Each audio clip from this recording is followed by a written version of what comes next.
पत्नी, boyfriend, cement और चाकू। जी हाँ, इन 4 शब्दों में छिपी है मेरठ के सौरभ राजपूत के मर्डर की पूरी हिस्ट्री। प्यार, शादी, धोखा और फिर कत्ल की ऐसी डरावनी कहानी जिसको सुन के हर किसी की रूह कांपती है। जी हाँ, मेरठ के सौरभ राजपूत हत्याकांड ने सभी के होश उड़ाकर रख दिया और हर और यही चर्चा है कि कैसे कोई पत्नी अपने ही पति को अपने प्रेमी के साथ मिलकर ऐसी दर्दनाक मौत दे सकती है, और साजिश ऐसी कि किसी को भी भनक तक नहीं लगी। इस मामले के सामने आने के बाद हर कोई ये सोचने पर मजबूर है कि आखिर समाज किस ओर जा रहा है। कोई अपने घर में घर वालों के साथ भी सुरक्षित नहीं है।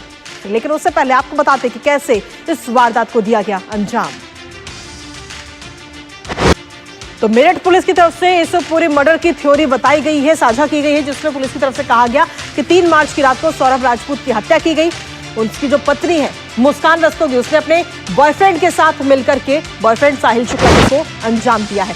इसके साथ ही कातिल मुस्कान की मर्डर प्लानिंग क्या थी वो भी आपको बता देते हैं। हत्या के लिए मुस्कान और साहिल ने पूरी योजना बनाई थी। दोनों ने मिलकर के इस योजना को अंजाम दिया।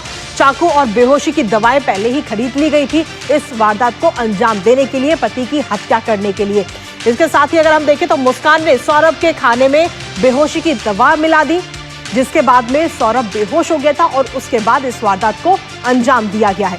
बेहोशी में ही सौरभ पर चाकू से कई सारे वार किए गए, उसके शव के कई टुकड़े कर दिए गए और जिसके बाद ये पूरे मामले की भनक तक किसी को नहीं लग पाई।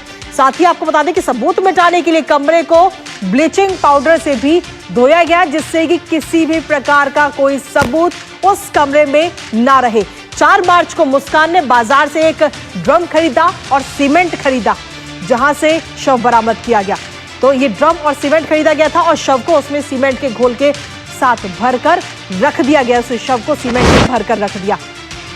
आखिर इस पूरे मर्डर का खुलासा कैसे हुआ वो आपको बता देते हैं। 17 मार्च को मुस्कान से 6 साल की बेटी ने अपने पिता के बारे में पूछा, जिसके बाद बेटी के सवाल से मुस्कान जो है भावुक सी हो गई और भावुक होने के बाद नहीं, कहीं ना कहीं चीजें निकलकर सामने आई।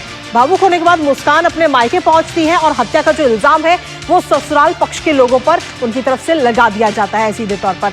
लेकिन साथ ही अगर हम देखें तो इसके बाद में मुस्कान के परिजनों को जब इस पर भरोसा नहीं हुआ तो उसे खुद थाने में ले गए। मुस्कान को थाने में लेकर उसके ही परिवार के लोग जाते हैं और पूछताछ में मुस्कान ने अपना अपराध स्वीकार कर लिया। जो उसने क्राइम किया था उसको स्वीकार कर लिया। तो सीधे तौर पर ये मर्डर की पूरी मिस्ट्री इस वक्त सामने आ गई है और इस मर्डर की पूरी कहानी सामने आने के बाद में हर कोई हैरान है। कृपया लाइक और सब्सक्राइब कीजिए। आप देख रहे हैं जियो 9 न्यूज़।